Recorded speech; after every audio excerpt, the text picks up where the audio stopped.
Une mystérieuse algue microscopique hante les cours d'eau de la Caroline du Nord. Elle brûle la peau de ses victimes et embrume leur esprit. Elle s'attaque même aux chercheurs qui tentent de l'étudier. Les autorités sanitaires interdisent l'accès des rivières et des plages contaminées. Elles doivent identifier l'origine du mal et enrayer le fléau avant qu'il ne soit trop tard.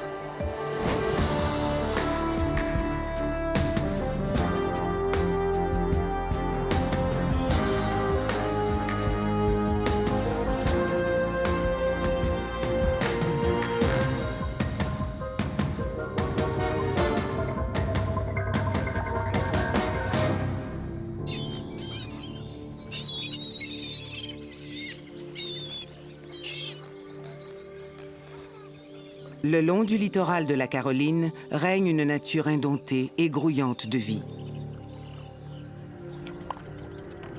Seth Willis et David Jones sont pêcheurs. Ils ont passé leur existence à sillonner les rivières Neuse et Pamlico qui baignent la Caroline du Nord.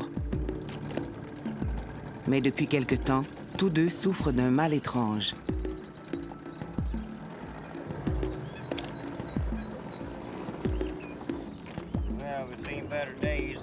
À certaines époques de l'année, David Jones éprouve des nausées et des étourdissements quand il est sur l'eau. Comme ces symptômes se dissipent toujours au bout d'un moment, il ne s'en préoccupe guère. Mais un jour de 1995, ces troubles persistent et s'aggravent. Au moment de rebrousser chemin pour rentrer chez eux, les deux hommes sont brusquement confrontés à un problème.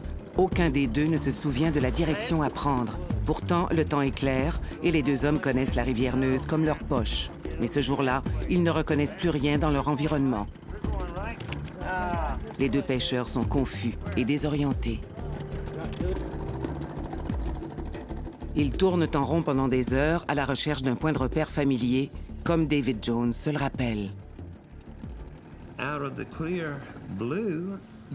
Tout d'un coup, on ne reconnaissait plus le paysage. On ne savait plus où l'on était. Ça fait un drôle d'effet. J'étais complètement perdu en moi-même.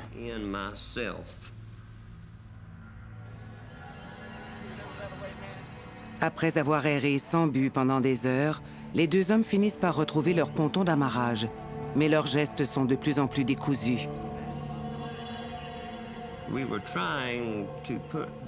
On essayait de mettre le bateau sur la remorque. Une opération aussi simple pour nous que d'enfiler son pantalon au réveil. Le problème, c'est qu'on n'arrivait pas à se concentrer sur les gestes à effectuer pour le mettre sur la remorque. Ça a duré près de 3 heures et demie.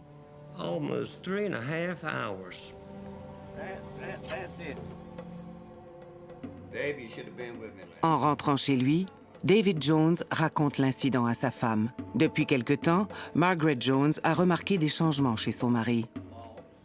J'ai eu très peur, je me suis inquiétée. Je lui disais, tu ne crois pas que tu devrais voir un médecin? Pas question, me répondait-il. Plus il passait de temps sur l'eau, plus il allait mal. En évoquant leurs symptômes respectifs, David Jones et son coéquipier Seth Willis découvrent que tous deux ont des douleurs et des lésions sur les bras qui ne guérissent pas. Les lésions sont d'abord apparues au niveau du haut du gant, là où l'eau entrait en contact avec la peau. Les lésions ne cicatrisaient plus, et j'en avais de plus en plus. On sentait qu'il se passait quelque chose, mais on n'arrivait pas à savoir quoi.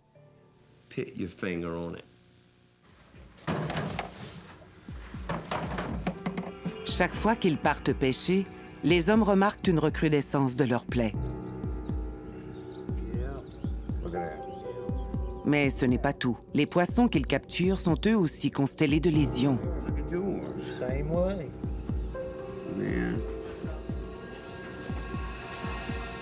Les symptômes de David s'aggravent au point qu'il se décide enfin à aller voir un médecin.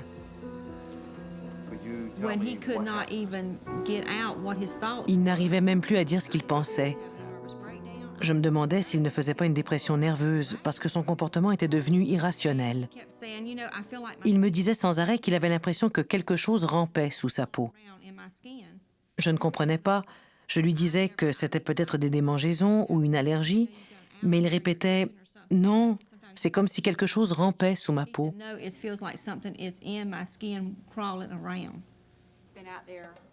Le médecin ne trouve aucune explication à ces symptômes. Il propose de contacter Joanne Burkholder, une chercheuse de Raleigh qui effectue une étude sur les pêcheurs atteints de troubles physiques et mentaux similaires à ceux de David Jones.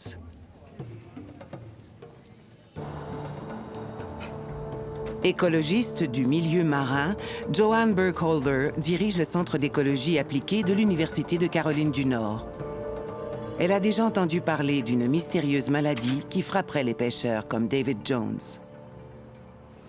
Je siégeais à la commission des pêcheries marines de Caroline du Nord, où j'avais affaire à de nombreux pêcheurs de notre État, surtout ceux qui pêchent près des côtes.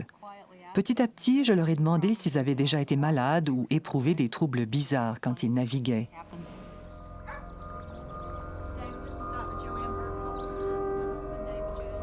Joanne Burkholder se rend chez David et Margaret Jones à New Bern.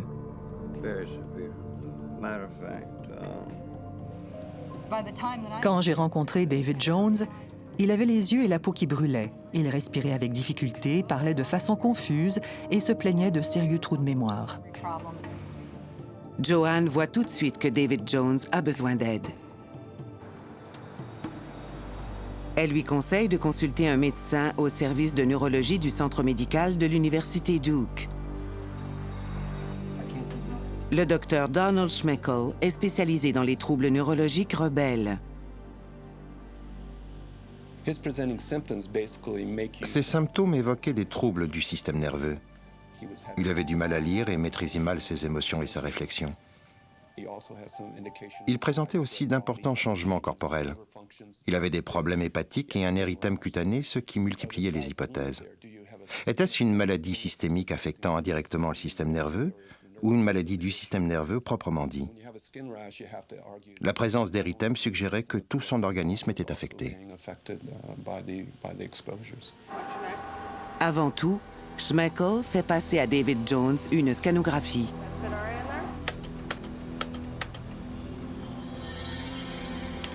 Les résultats sont inquiétants.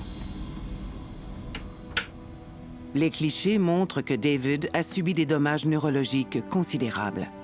Son cerveau présente une lésion au cœur du lobe temporal gauche qui commande la mémoire et le langage. Mais le médecin en ignore l'origine. Il m'a dit que mon corps se détériorait de jour en jour et qu'il ne pouvait rien faire pour freiner ça.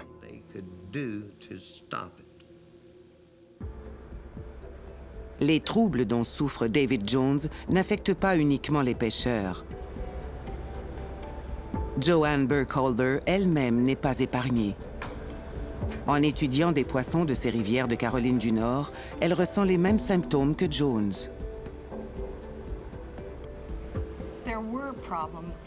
Nous avions bien quelques troubles, mais j'ai alors choisi de les ignorer. Je mettais mon mal de gorge sur le compte d'un virus, j'attribuais mes maux de tête au stress et mon essoufflement à des allergies. Et ce n'est pas la première fois. 2 ans auparavant, en manipulant des échantillons d'eau ayant abrité des poissons malades, Joanne Burkholder a eu une étrange réaction. J'avais trempé mes mains dans des aquariums pour en retirer des pipettes d'eau destinées à une expérience. Et je tenais la pipette près de mon visage. Soudain, Joanne est prise de faiblesse et de vertige. Elle est obligée de sortir du laboratoire. J'étais pliée en deux. J'avais de terribles crampes d'estomac et j'avais du mal à respirer. J'en ai déduit que j'étais victime d'une crise d'asthme. L'air frais de l'extérieur dissipe son malaise. Mais la chercheuse n'a pas la moindre envie de retourner au laboratoire et décide de rentrer chez elle. Je n'ai plus qu'un souvenir très vague de ce qui s'est passé pendant les 8 jours suivants. Sinon que je réalisais par éclipse que ça n'allait pas bien du tout. C'était une expérience terrifiante. Pour justifier son absence, Joanne prétexte une grippe. Mais ses symptômes suggèrent bien autre chose. Pendant une semaine, elle ne parvient pas à fixer sa mémoire. J'étais incapable de tenir une conversation et je me suis terrée dans mon appartement pendant 8 jours. Quand j'ai commencé à émerger, je me suis testée en regardant le bulletin d'information et en essayant d'écrire une phrase entendue à la télévision. Après s'être cloîtrée chez elle pendant plus d'une semaine, Joanne Burkholder se sent à nouveau d'attaque pour reprendre ses travaux au laboratoire, avec la ferme intention de découvrir ce qui l'a mise dans cet état. À l'époque, elle étudie des micro-organismes unicellulaires appelés dinoflagellés. Ce sont des organismes primitifs, c'est-à-dire qu'ils sont apparus sur Terre il y a très longtemps. Ils comptent parmi les plus anciens des organismes dont la cellule contient un noyau. Leur existence remonte donc probablement à 500 ou 800 millions d'années. Mais par certains aspects, ils n'ont rien de primitif. Ils ont eu largement le temps de développer des interactions chimiques complexes avec d'autres êtres vivants.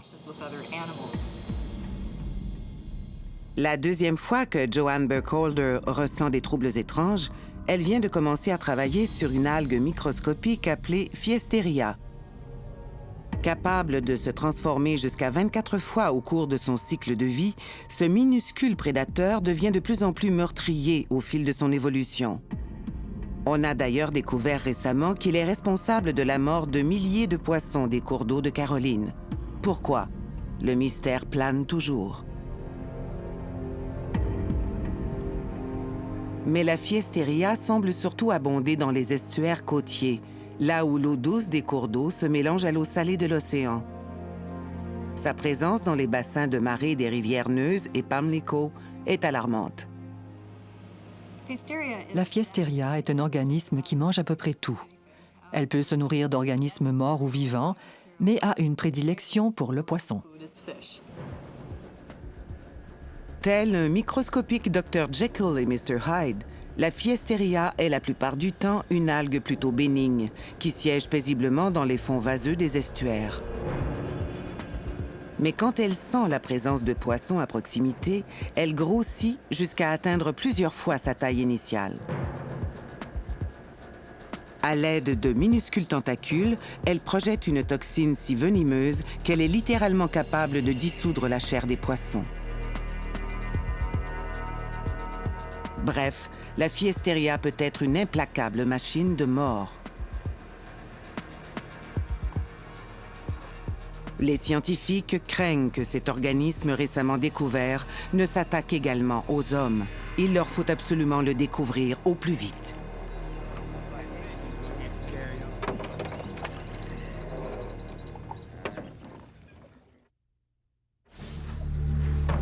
Dans les eaux côtières de Caroline du Nord, un étrange organisme tue les poissons et dévore leur chair en l'espace de quelques minutes. Les pêcheurs souffrent également d'importantes lésions cutanées et d'une dégradation de leurs facultés motrices et cognitives.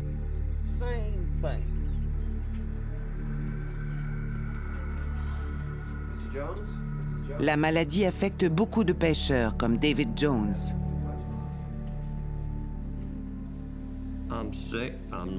Je suis malade, je ne me sens pas bien, et je n'arrive pas à trouver de réponse à ma question la plus importante. Qu'est-ce qui se passe? Personne ne peut répondre à cette question.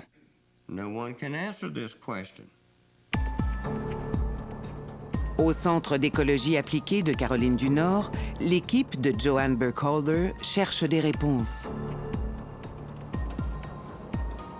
Il semble que l'algue Fiesteria soit plus dangereuse qu'on ne le croit et qu'elle attaque peut-être aussi les humains.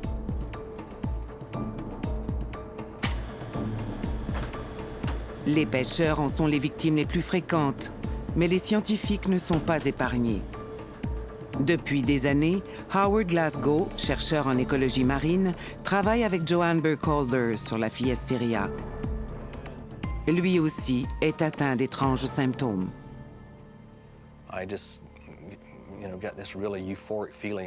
J'éprouvais une sensation d'euphorie.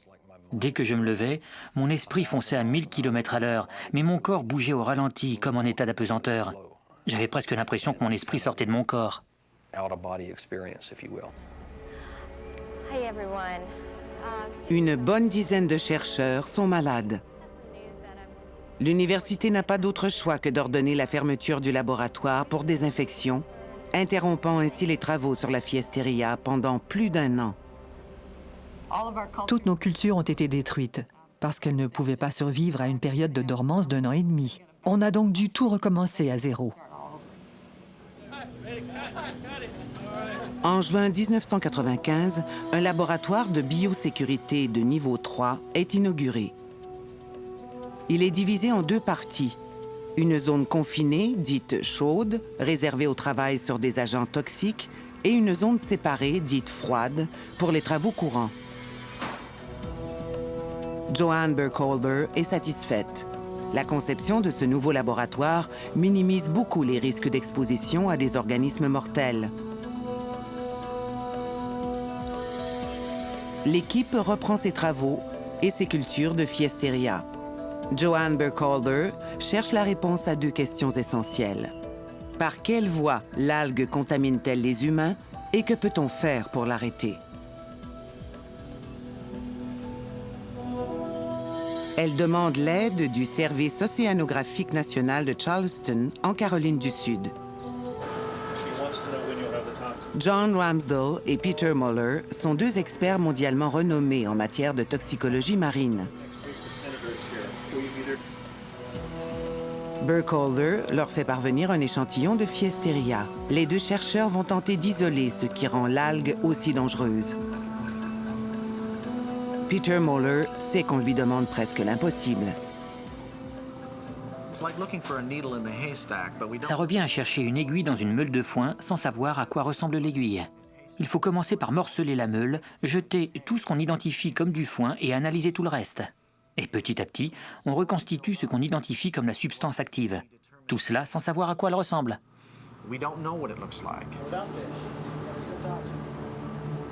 Le premier défi des chercheurs est de tenter d'identifier et d'isoler la toxine sécrétée par l'algue. Des échantillons de toxines sont dissous dans un solvant, puis isolés au terme d'un processus d'évaporation contrôlé. Une fois la toxine isolée, il faut en comprendre le fonctionnement.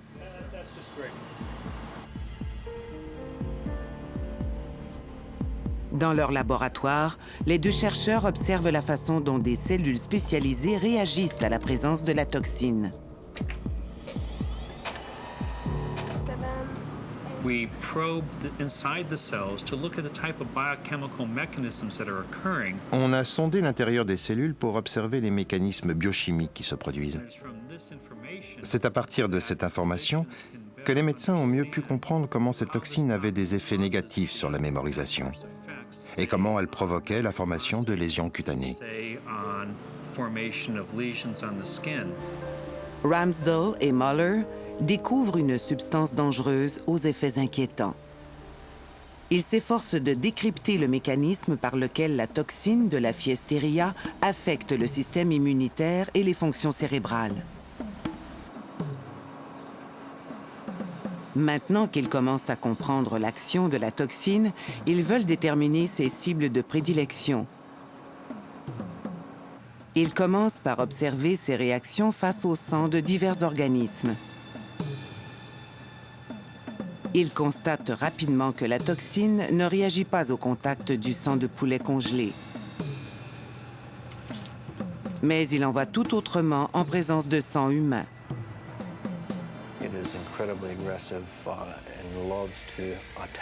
Elle est très agressive et aime attaquer. En lui donnant du sang humain, on a nettement vu que la toxine s'y attaquait avec autant d'agressivité qu'au sang de poisson.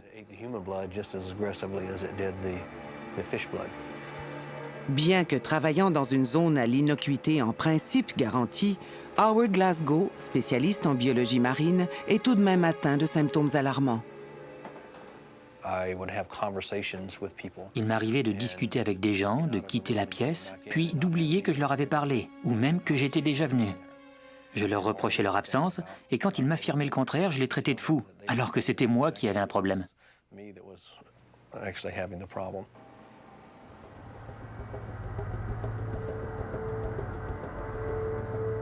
Les techniciens de laboratoire craignent que la toxine n'ait des propriétés volatiles et ne s'échappe de la zone de confinement pour gagner les bureaux. Si c'est le cas, ils doivent très vite trouver la source du problème. Soupçonnant une défaillance du système de ventilation, ils procèdent à un test d'enfumage. De la fumée est injectée dans le circuit de ventilation pour voir comment l'air provenant de la zone de travail est traité. En principe, toute la fumée devrait être évacuée vers l'extérieur. Mais quand ils reviennent dans le bureau de Glasgow, leur pire crainte se confirme. Un système de ventilation mal installé envoie l'air toxique directement dans la conduite d'aération qui débouche au-dessus du bureau de Glasgow. Il était donc évidemment très exposé, alors qu'il croyait travailler dans des conditions parfaitement sécuritaires. L'incident conduit les chercheurs à soupçonner que l'algue n'agit pas seulement dans l'eau. Sa toxine a peut-être aussi des effets pathogènes à l'état gazeux. Cela, David Jones l'a déjà appris à ses dépens. Bien qu'il ait abandonné son métier de pêcheur, il souffre encore d'étranges symptômes.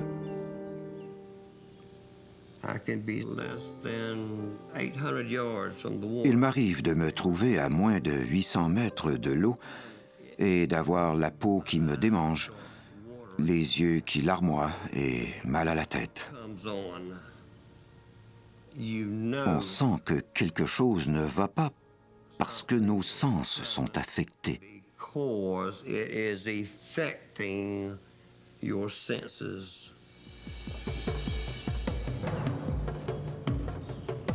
L'équipe de Joanne Burkholder concentre ses recherches sur la rivière Neuse, où David Jones et d'autres pêcheurs ont été contaminés.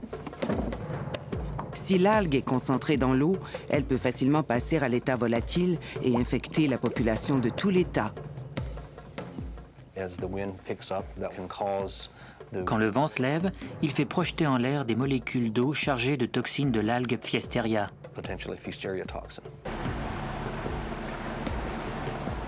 À plus de 300 km au nord, dans la baie de Chesapeake, des pêcheurs du Maryland sont témoins d'un affreux spectacle.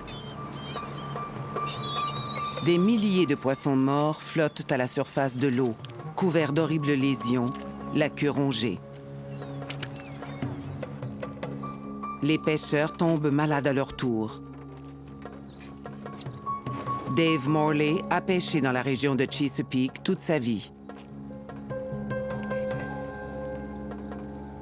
Depuis un an, il a des trous de mémoire chroniques et souffre de plaies suppurantes sur les bras.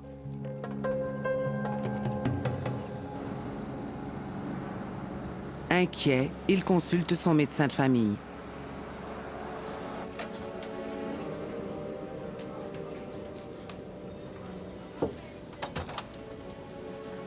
Hey, Doc. Good afternoon. À Pocomoke, au Maryland, le docteur Richie Shoemaker a remarqué que beaucoup de ses patients, exerçant le métier de pêcheur, ont les bras et les jambes constellés de lésions. Ils se plaignent aussi de perdre la mémoire. Ces symptômes ne ressemblaient à rien de ce que j'avais vu auparavant. J'ai vite compris que j'étais confronté à des pathologies qui dépassaient mes compétences. Je ne comprenais pas ce que mes patients avaient et j'avais peur de ne pas pouvoir les aider.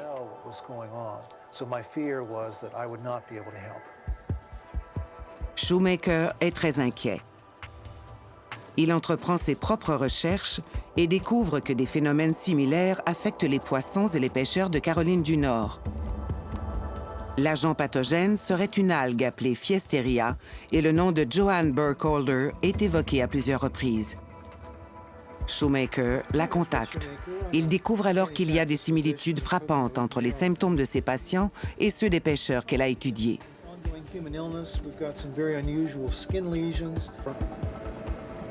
Un échantillon d'eau prélevé dans la baie de Chesapeake est envoyé au laboratoire aquatique de Caroline du Nord. L'analyse révèle la présence de Pfiesteria, ce qui confirme les pires craintes de Shoemaker.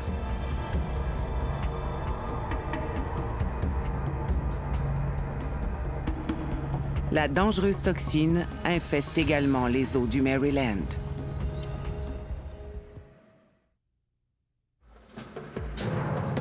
En 1995, une algue microscopique récemment découverte fait son apparition le long des côtes de Caroline du Nord. Elle est responsable de la mort de millions de poissons et les chercheurs la soupçonnent désormais de s'attaquer aux humains qui sont en contact avec l'eau. À des centaines de kilomètres de là, au Maryland, le même organisme a été identifié, mais cette découverte n'a pas encore été rendue publique. À l'occasion d'un week-end de pêche, une célébrité locale va toutefois faire éclater l'affaire au grand jour.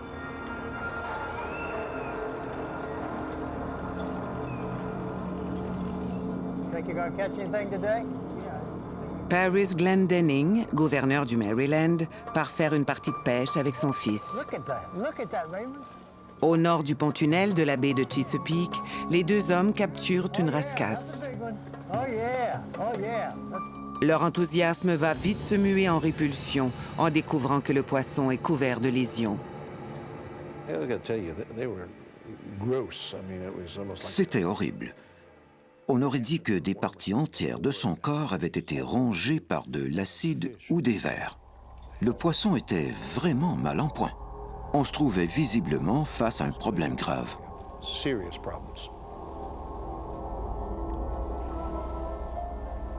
Et ce problème ne va que s'aggraver. Quelques semaines plus tard, on retrouve 10 000 cadavres de poissons flottant ventre à l'air à l'embouchure du fleuve Pocomoke au Maryland. Le petit cabinet du docteur Shoemaker ne désemplit pas.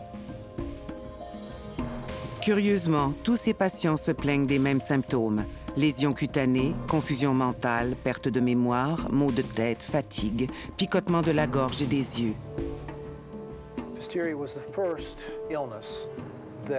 L'infection à Pfiesteria était la première maladie visiblement reliée à un facteur environnemental et à une neurotoxine d'origine biologique. Les troubles constatés ne correspondaient à aucun schéma connu jusque-là. Au Maryland, comme en Caroline du Nord, les pêcheurs ne sont pas les seuls touchés. L'environnementaliste Yvonne Lawson cherche à connaître la cause de ces hécatombes de poissons. Au bout de quelques mois de recherche, elle commence à son tour à souffrir de divers symptômes, dont des trous de mémoire. J'avais des problèmes respiratoires. J'étais incapable de me concentrer. Je ne pouvais plus lire ou mener une conversation. Je devais noter tout ce que j'avais à faire. J'écrivais donc tout et j'avais constamment des notes plein les poches.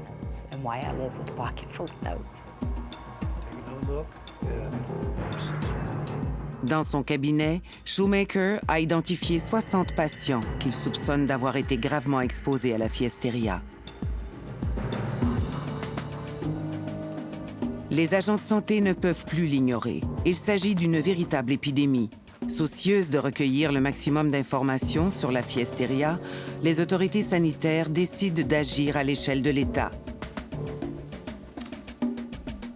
Sous l'égide du Dr Glenn Morris de la Faculté de médecine du Maryland et de l'Université Johns Hopkins, un comité de médecins se rend à Pocomoke pour y examiner un groupe de patients, dont ceux du Dr Shoemaker. On s'est tous entassés dans un véhicule du ministère de la Santé pour descendre jusqu'à la rivière Pocomoke. Pendant le trajet, j'ai brièvement mis en garde mes confrères contre les phénomènes d'hystérie collective.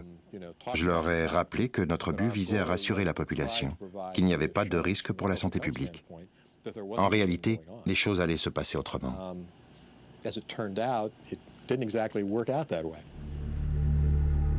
À la vue des patients, les médecins sont stupéfaits. Il ne s'agit en aucun cas d'une hystérie collective. Les 13 sujets examinés souffrent de lésions cutanées, de perte de mémoire et de difficultés d'apprentissage liées à l'exposition à la Pfiesteria qui infeste les eaux.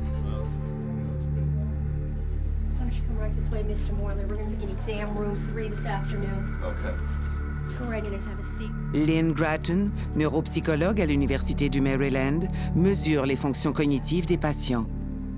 We have Mr. Morley with us today. The waterman that... Les pêcheurs que nous avons rencontrés avaient peur. Ils étaient très inquiets à l'idée que leurs troubles les empêchent de travailler, de gagner leur vie. Ils voulaient savoir si c'était irréversible ou si leur état allait s'améliorer. Whether or not they'd get better. Take these pegs, which are shaped like little keys with a round side and a flat side, and place them using your right Au hand. départ, elle pense que l'évaluation de chaque patient ne lui prendra pas plus d'1 quart d'heure. Okay. Your right hand only. Are you ready? Ready. Okay, go.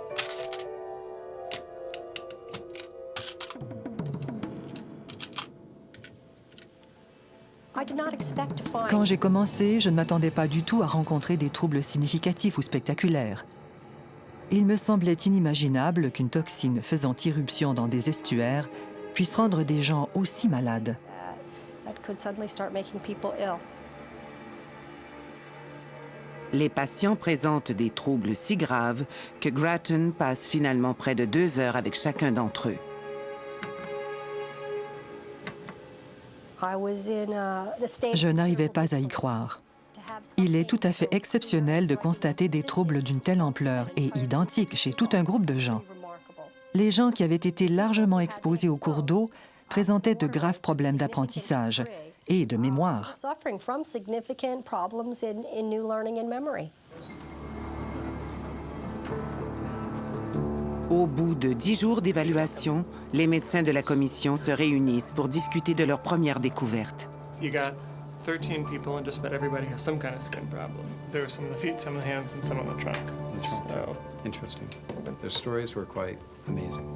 Confusion and memory problems. So I'm really curious what Lynn was able to measure because, you know, from a... Le comité de médecins effectue une étude comparative entre les malades de Pocomoke et un groupe témoin de pêcheurs. Start out by just passing out a brief preliminary Lynn Gratton décrit les symptômes qui frappent les pêcheurs.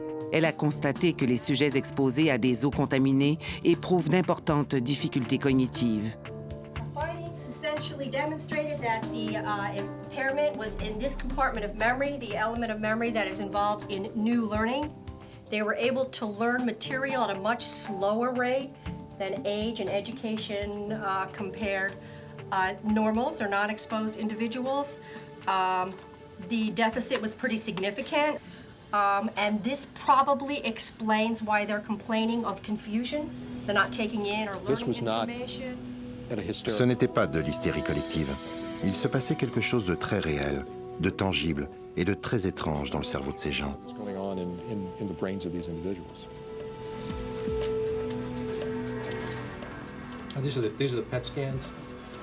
L'équipe médicale rédige son rapport au Bureau de la santé du Maryland.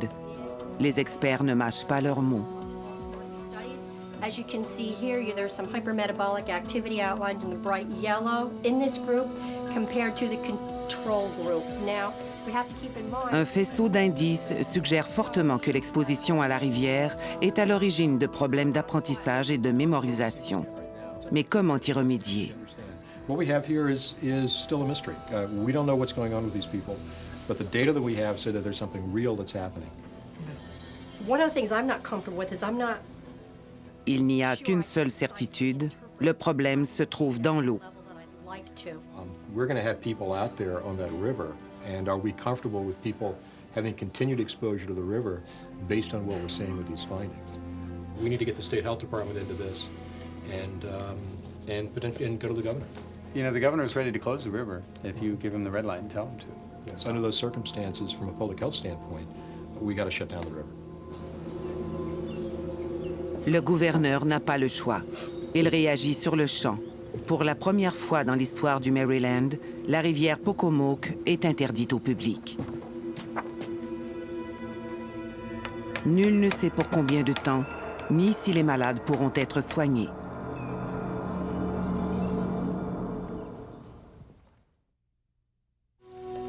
Une algue aux effets dévastateurs a envahi les cours d'eau du Maryland et affecte gravement la santé de la population.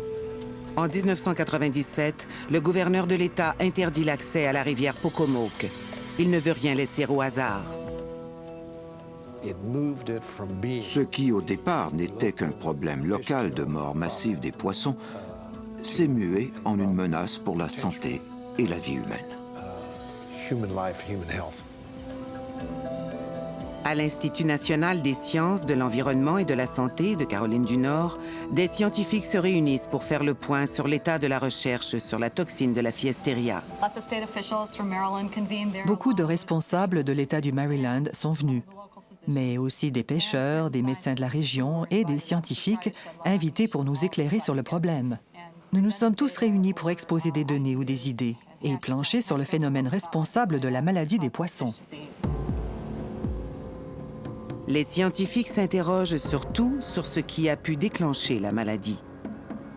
Naturellement présente dans certains cours d'eau, la Fiesteria ne pose en général pas de problème. Mais une cause inconnue a provoqué la prolifération incontrôlable de ces toxines.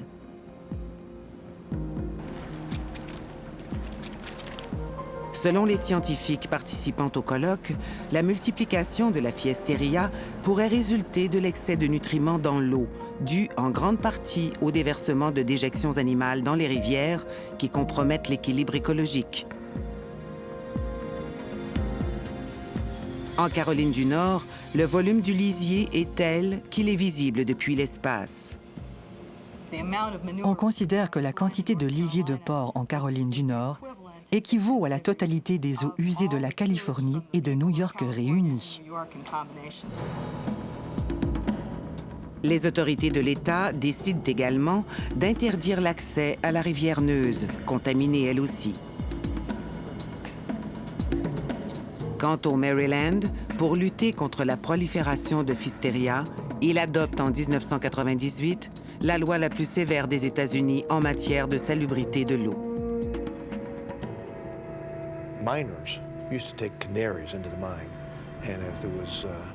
Autrefois, les mineurs de fond amenaient des canaris avec eux dans la mine.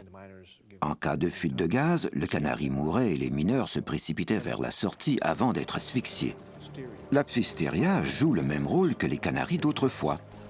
C'est un signal d'alarme qui montre que le niveau de pollution a franchi le seuil de ce que la nature peut tolérer dans nos eaux.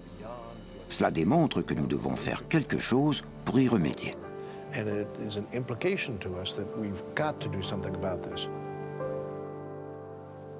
Tandis que les hommes politiques tentent de gérer la situation au mieux, des médecins comme Richie Shoemaker continuent de voir affluer des dizaines de malades à leur cabinet.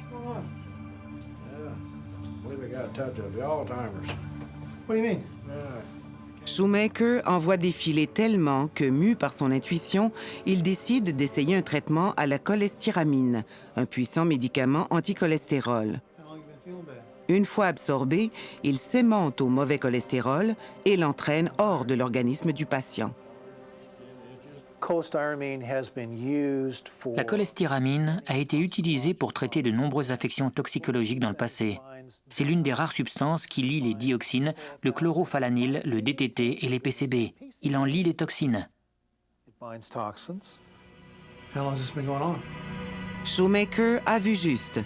Le médicament s'avère si efficace que les 3 premiers malades traités voient leurs symptômes disparaître en 3 jours.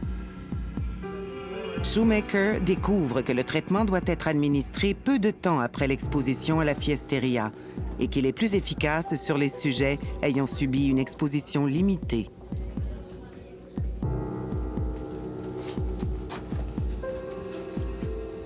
Trois mois après avoir vu ses 13 premiers patients, la neuropsychologue Lynn Gratton effectue une consultation de suivi pour tester l'évolution de leurs fonctions cognitives. Okay, now can you tell me as many words as you can from that set? Yeah, let's see, fact. 11 personnes ont recouvré toutes leurs facultés. Mais les 2 autres, sans doute les plus exposés à l'algue toxique, présentent toujours des troubles sévères. Good, you seem to be doing very well. How are you feeling? A lot better. Much better. Aujourd'hui, l'épidémie de Fiesteria est devenue un problème de santé publique largement connu. Au laboratoire océanique national de Charleston, en Caroline du Sud, John Ramsdell poursuit ses travaux pour essayer d'endiguer la Fiesteria. Son équipe tente de mettre au point un marqueur qui permettrait aux autorités sanitaires de détecter la présence de la toxine dans l'eau. La faible lueur verte émise par un échantillon de Fiesteria témoigne de son succès. En combinant un gène humain et un gène d'une luciole, les chercheurs Ramsdell et Muller ont réussi à créer un marqueur qui émet une lueur verte en présence de Fiesteria.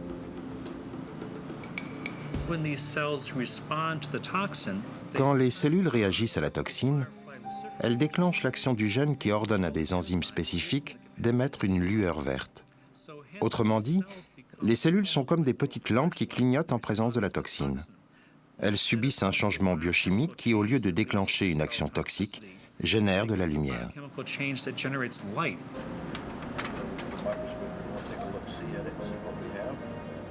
Mais pour le chercheur Howard Glasgow du laboratoire aquatique de Caroline du Nord, il est peut-être déjà trop tard. Son état continue de se détériorer. Il est désormais atteint de tremblements, d'insensibilité dans les bras et les jambes et d'une dégénérescence progressive de la moelle épinière. If uncorrected and we're unable to control this, then eventually it will get to the point where I'll be completely paralyzed. Si on ne trouve pas de traitement, ça va s'aggraver jusqu'au point où je serai totalement paralysé en raison de la destruction de la myéline qui gaine les nerfs provoquée par la dégénérescence de ma moelle épinière. Évidemment, je m'intéresse à titre personnel au mode d'action de la toxine de la Fiesteria. Nous devons en apprendre davantage sur la façon dont elle affecte le cerveau. Cela peut être utile pour comprendre les symptômes de la maladie d'Alzheimer et des affections neurodégénératives comme la sclérose en plaques. Moi et d'autres malades contaminés par la Fiesteria connaissons bien ces symptômes combinés. In my situation and others that have been exposed to Fiesteria. An Alexandrium toxin that I'm checking into. Thanks. Joanne Burkhalter a été largement exposée à la Fiesteria. Elle souffre aujourd'hui de bronchite chronique, mais tient à poursuivre ses travaux sur la toxine. La seule raison qui me pousse à continuer mes recherches, c'est la santé d'Howard. Après les séries de cas qui ont éclos en 1997 au Maryland et en Caroline du Nord, je suis restée pour aller jusqu'au bout, identifier cette toxine et essayer d'aider Howard. Les scientifiques doivent encore mettre au point un test pour détecter la présence de la toxine dans le sang humain. Pour l'heure, le corps médical américain a baptisé cette affection le syndrome des estuaires.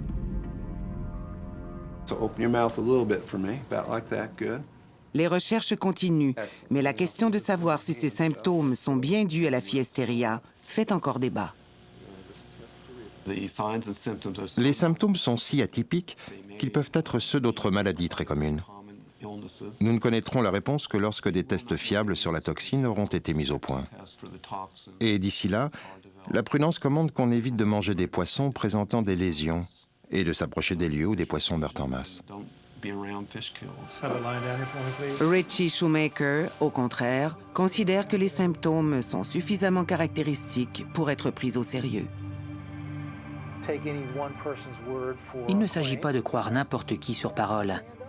Si quelqu'un affirme avoir vu des poissons porteurs de lésions, son témoignage doit être corroboré. Le scepticisme est légitime, mais il n'est pas de mise face à des anomalies aussi manifestes. Look at the condition of them, the coloration. They're supposed to be white and clean, and they are brown and full of toxins. Ceux qui souffrent des symptômes présumés induits par une exposition à la Fiesteria, comme les pêcheurs Seth Willis et David Jones, n'ont pas besoin d'experts pour leur démontrer que les effets de l'algue existent bel et bien. David Jones a vu sa santé se détériorer et il ne peut plus travailler sur l'eau. La toxine lui a volé ce qui faisait toute sa vie.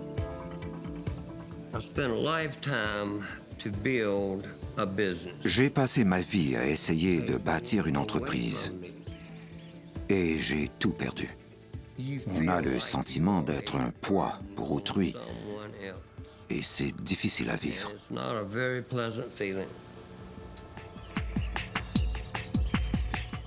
Tandis que les scientifiques bataillent pour comprendre cette mystérieuse algue, David Jones espère seulement qu'un jour, il aura retrouvé un esprit clair et que les eaux seront assez limpides pour qu'il puisse retourner pêcher.